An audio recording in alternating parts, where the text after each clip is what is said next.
Oh, yeah. Oh, bowled in.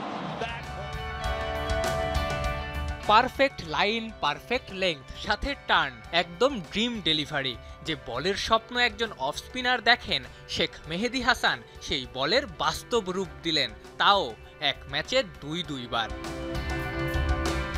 প্রথম 2 ম্যাচে সুযোগ আসেনি, ভাইস ক্যাপ্টেন হয়েও ইউএই আর পাকিস্তানের নিয়মিত সুযোগ মেলেনি। মেহেদীর মনের মধ্যে কিছু করে দেখানোর জেদ ছিল, সেই জেদ সফলতায় ধরা দিল। মেহেদী প্রমাণ করলেন এই ফরম্যাটে তিনি দেশের সেরা। প্রথম ওভারেই কুশল পেরেরাকে ফিরিয়ে শুরু, পরের ওভারে ফেরালেন 3 বছর পর টি-20 খেলতে নামা দীনেশ চান্দিমালকে। তৃতীয় ওভারে চারিথ আসালাঙ্কা, শেষ ওভারে কট অ্যান্ড বোল্ড লঙ্কানদের সেরা ব্যাটার পাথুম নিশাঙ্কা। 4 ওভারে 1 মেইডেন, 11 রান খরচে 4 উইকেট। দুইটা ড্রিম ডেলিভারির মতো যে কোনো বোলারের ড্রিম স্পেল।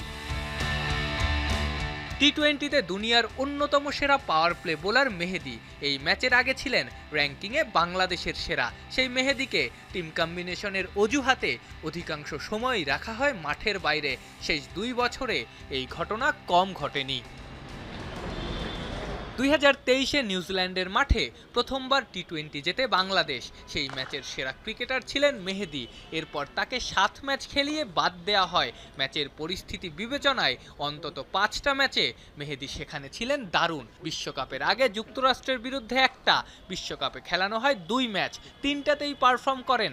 তবুও বাদ পড়াদের লিস্টে মেহেদী ছিলেন সর্বপ্রথম ব্যক্তি।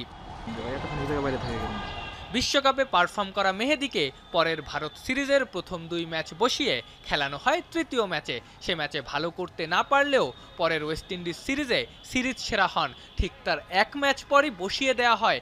ভাইস ক্যাপ্টেন হয়েও আগের সিরিজের সেরা ক্রিকেটার। পরের 6 ম্যাচে সুযোগ পান 3 ম্যাচে, আর শ্রীলঙ্কার বিপক্ষে প্রথম 2 ম্যাচে সুযোগ না পাওয়ার কথা তো সবারই জানা। প্রশ্ন ওঠে, কেন বারবার মেহেদী হন টিম কম্বিনেশনের বলি? ভালো করা সত্ত্বেও কেন টানা সুযোগ তাকে দেয়া হয় না? আফনান পিয়াল, যমুনা স্পোর্টস।